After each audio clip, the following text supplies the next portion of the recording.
Scorpio, kamusta kayo? Welcome to my channel. Hello din po sa mga cross-watchers.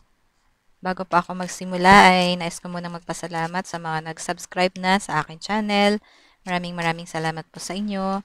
At ganoon din po sa mga nanonood ng aking videos. Maraming salamat po.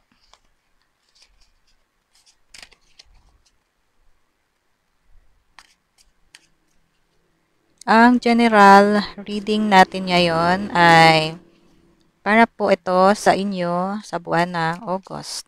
At hindi po ito resonate sa lahat ng mga Scorpio, kaya pakinggan lamang po ang mga positive messages at gamitin po ang inyong intuition. Dahil magkaiba-iba po ang inyong mga sitwasyon at life experiences po. Ayan, tingnan po natin kung ano po ang ating masisilip, nakaganapan at mga pagbabago po sa inyong mga sitwasyon para sa buwan ng August.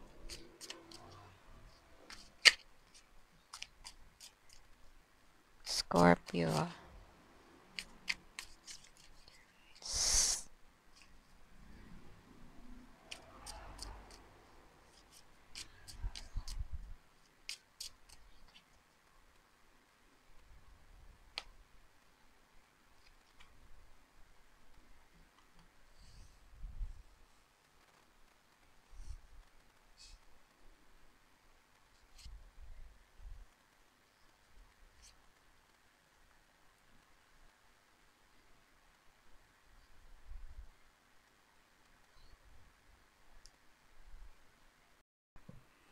Scorpio, itong unang card po natin ay nagpapahiwatig po ito ng magandang energy.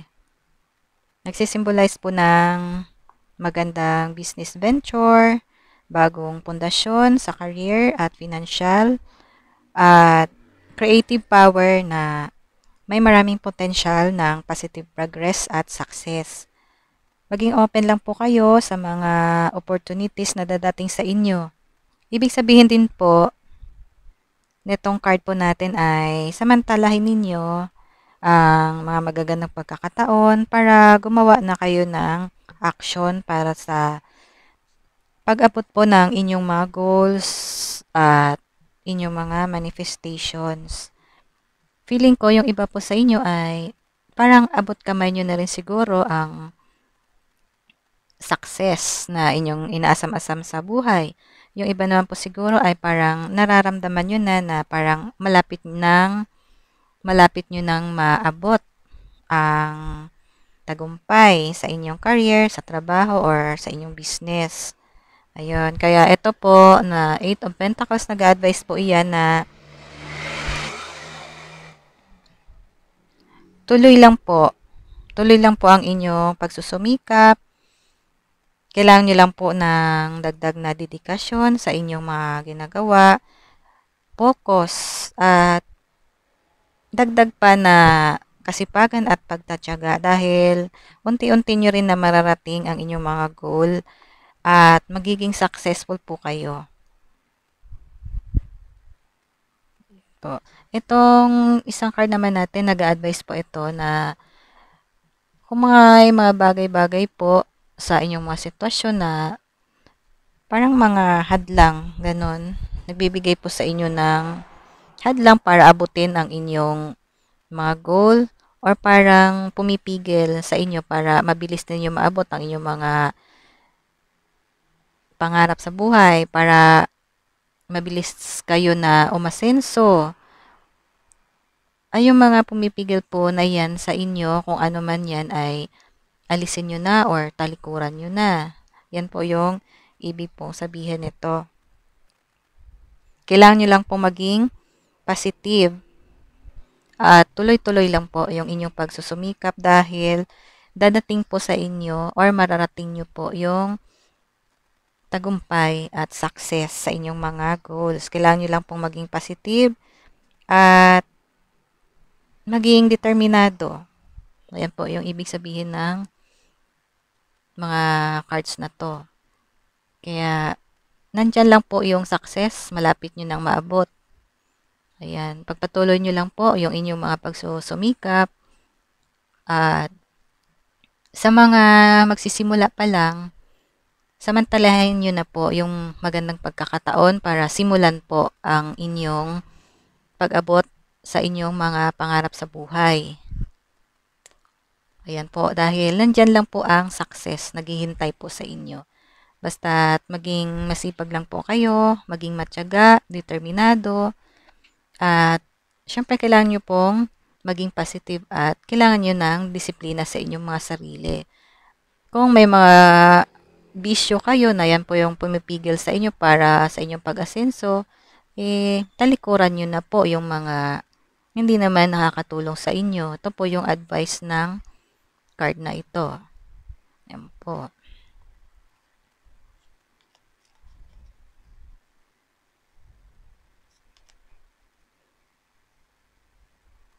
Success po ang ibig sabihin nito para po sa mga masisipag na Scorpio. Success din po ang ibig sabihin nito. Ayan. Magiging successful po kayo.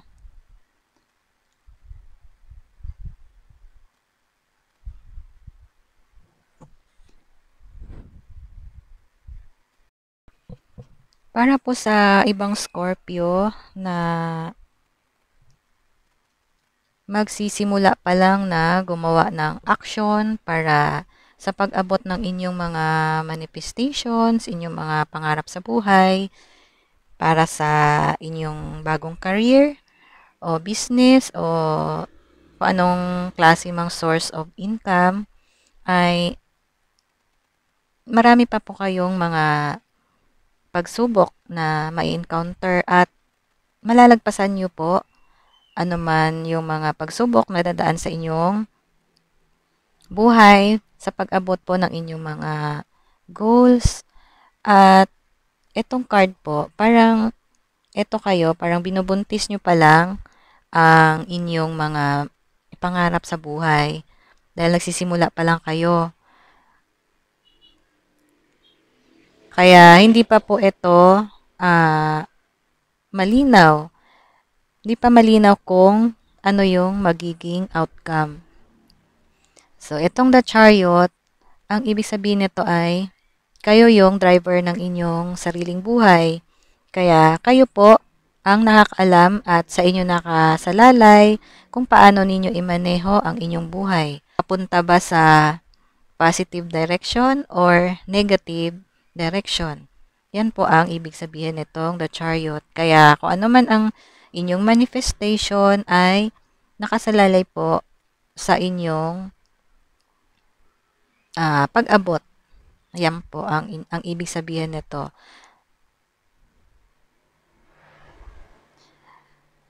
Pero pag ang pinili po ninyo ay positive direction para sa inyong bagong panimula, para sa mga bagong opportunity na dadating sa inyong buhay, ang ibig sabihin po nito ay papunta po sa positive direction kapag kayo po ay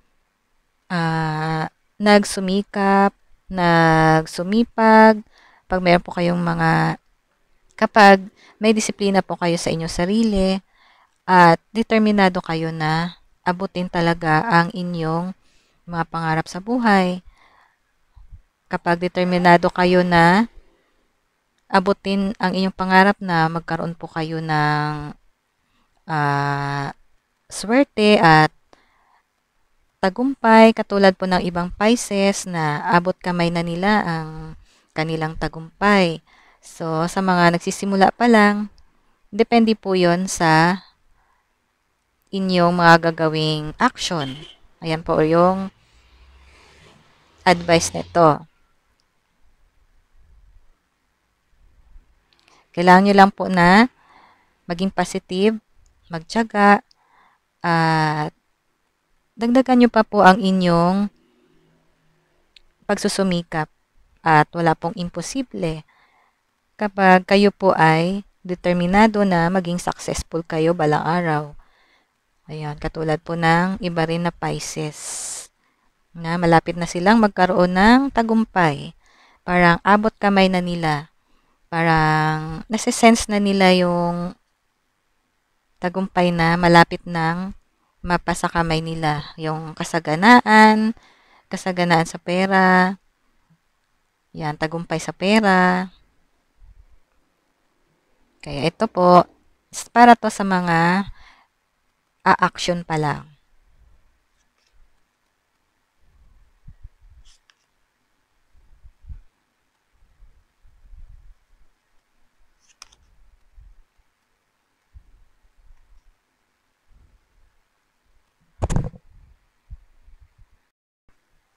Itong card po na The Sun, ang ibig sabihin po nito ay good fortune, happiness, harmony, joy.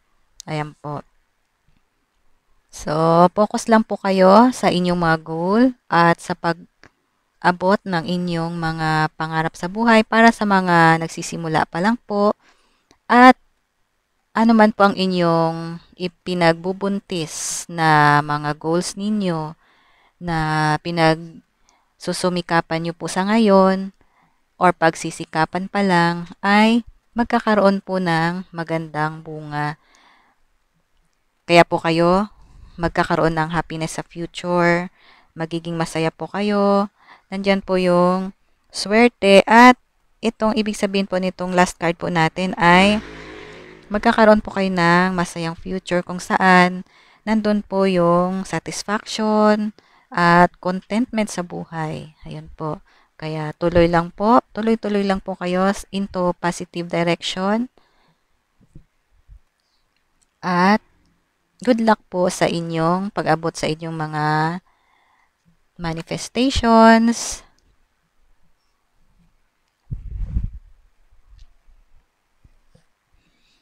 Yan. Scorpio, kung nagustuhan nyo po itong aking reading ay paki-like and subscribe po ang aking YouTube channel. Maraming salamat po. God bless.